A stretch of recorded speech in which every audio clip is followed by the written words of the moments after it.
How much more can people take, Kimberly? I have no idea. First of all, John, thank you for having me. But what that shows us is really that since you've had this order in place, Mr. Newsom, things haven't gotten better. So if it hasn't worked in the past, if people are locked down and they're still getting sick and still getting the COVID virus, then why are we continuing to lock down people? We shouldn't be quarantining anyone that is healthy.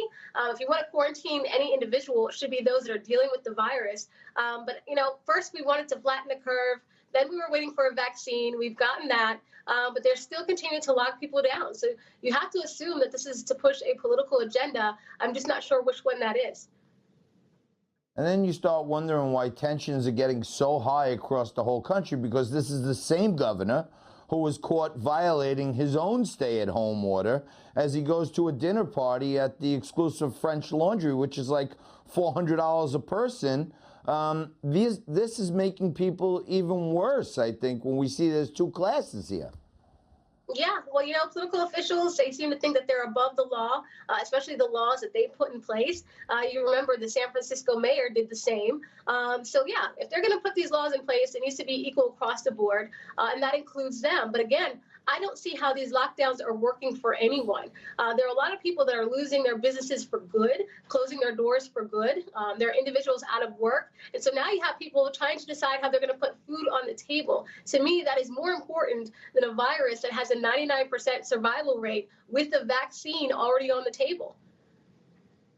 It is strange, but Joe Biden tweeted on Saturday, quote, "After a year of pain and loss, it's time to unite, heal, and rebuild."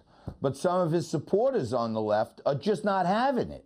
Actor, comedian David Cross of Alvin and the Chipmunks fame is the latest Hollywood figure to call for retribution, apparently, against President Trump and his supporters. He wrote back to Biden's tweet saying, "F that, I want blood." Kim, this isn't the first time we've seen people on the left wishing violence against President Trump. Actress Deborah Messing wished that the president was, quote, "the victim of perpetrators."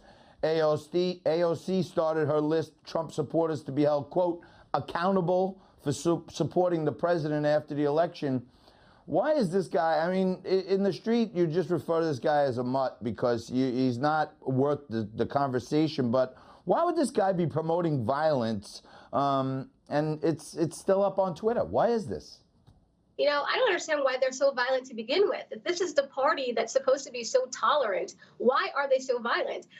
For me, it's hard to understand where we're going, right? Joe Biden says he wants to heal, he wants to unite, but he was part of the problem. I have yet to see anybody within Joe Biden's administration welcome anyone from the Trump administration with welcome arms. If he wants to unite, perhaps he should be the first one to do so.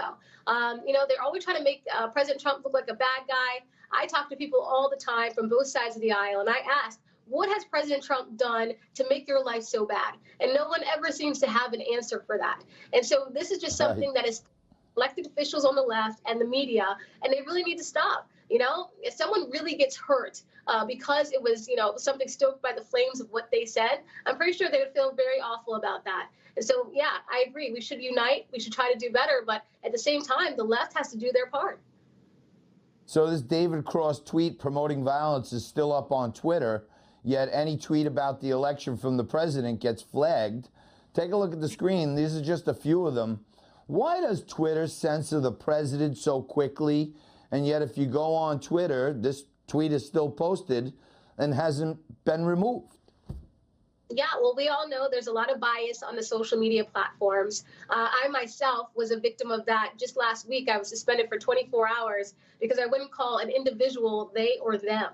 So there's an attack even on the English language. But this is what we see across, like I said, social media platforms. And this is why we're talking about Section 230. If we want free speech, we should be having free speech across the board, not choosing what we can and cannot say. Like you said, President Trump is being flagged for absolutely anything that he tweets. And it's so dishonest of, I guess, what's his name, Jack over at Twitter, to continue to do it. But he hasn't even said why these things are being flagged. They just flag them. So, we don't ever get an answer. And I hope at some point in time we can have free speech across the board and we don't have such bias within the media. That would be nice. And finally, we just saw Senator Mitch McConnell block the Senate vote on the $2,000 COVID-19 payments following the House approval. What's your take on Mitch McConnell's strategy here? I don't know what his strategy is. I don't get it. The only thing this is really, from what I could see, that could do is hurt us in the Senate runoff race in Georgia. I really hope, I was hoping that they would just let it go. To give us $600 check for every American, I thought that was so insulting. I was so offended. Taxpayer dollars. You know, like I said, I don't know what their strategy is, but I hope it doesn't hurt us in Georgia. Newsmax TV is now America's fastest growing cable news channel. We give you the real news you need. So subscribe to our YouTube channel and give us a thumbs up. If you like this video, share it with your friends. Newsmax TV streams live on YouTube for free. Newsmax TV, real news for real people.